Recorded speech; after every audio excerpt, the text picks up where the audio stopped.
বাবাকে সালাম করা হয়, বাবা সালামি দেয়, মা সালামি দেয়। তো এবার আসলে বাবা নেই, সো এবার ঈদটা তো বললাম আমার এত স্পেশাল হবে না। এবার যে আমি ঈদ করতে পারবো সেটাও বুঝতে পারছি না, মানে কিভাবে করব।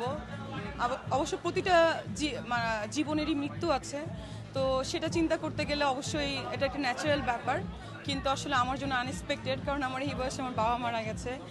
আর মানে সেই ইমোশনটা আমি আসলে ভুলতে পারছি না। আপু সামনে যেহেতু সিনেমা আসছে বেশ কিছু, তো একটু জানতে চাই শাকিব খানের সাথে যেহেতু আপনি একটা সিনেমা আচ্ছা আমি বলি আমার এবার একটা সিনেমা রিলিজ হওয়ার কথা ছিল, কিন্তু আনফরচুনেটলি ওইটার গান এখনো বাকি আছে। দেশের সিচুয়েশন খারাপ থাকার কারণে এবং বাংলাদেশের ভিসা অনেক দেশে বন্ধ থাকার কারণে আমরা গানটা করতে পারিনি।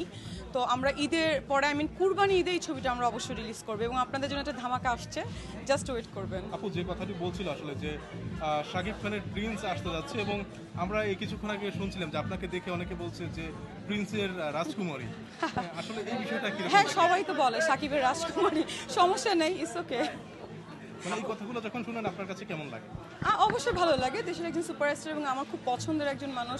অবশ্যই তার প্রতিটা ছবিরই পোস্ট আমি দিয়ে থাকি ছোটবেলা থেকে, সো আমার খুব ভালো লাগে মানে ওনার নামের সঙ্গে জড়ালে, এবং অবশ্যই ওনার সঙ্গে একটা গুড আন্ডারস্ট্যান্ডিং আছে, ভালো রিলেশন আছে, দ্যাটস ইট। ইন্ডিয়া যখন আপনি মার চিকিৎসা করাতে গিয়েছেন, যতটুকু আমি কোনদিন পেয়েছি আমরা, শাকিব খান শুটিং ডেকেও আপনার সাথে দেখা করেছেন। হ্যাঁ, সে অলরেডি ইন্ডিয়াতে আছে, ডাবিংয়ের জন্য গেছে। সত্য মিথ্যা বলা যাবে না, আমি কোনো কিছু বলতে চাই না। Thank you. এই শাকিব খানকে নিয়ে আর কোনো প্রশ্ন করেন না প্লিজ, কারণ সবাই এক কথা বলে আমি শাকিব খানকে নিয়ে ভাইরাল হতে চাই, বাট অ্যাকচুয়ালি এটা না, আমি আমাকে নিয়েই থাকতে চাই।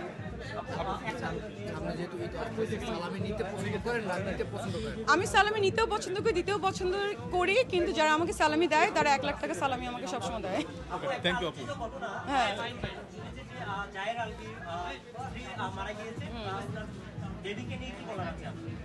আমি আসলে সুইসাইডে বিশ্বাসী না, কারণ সুইসাইড করা একেবারে বোকামি। আর যদি বাচ্চা থাকে, আমার মনে হয় একটা মার জন্য একটা বাচ্চা সবচেয়ে বেশি ইম্পর্টেন্ট। তো আমার মনে হয় এখানে ব্যাপারটা ওরকম ভালো হয়নি। আমি মনে করব তার স্ত্রী অনেক সেলফিশ, সেজন্য সে মারা গেছে। যতই আমরা ইমোশনাল হই, বাচ্চা অনেক ইম্পর্টেন্ট, সো এটাই বলবো। Thank you.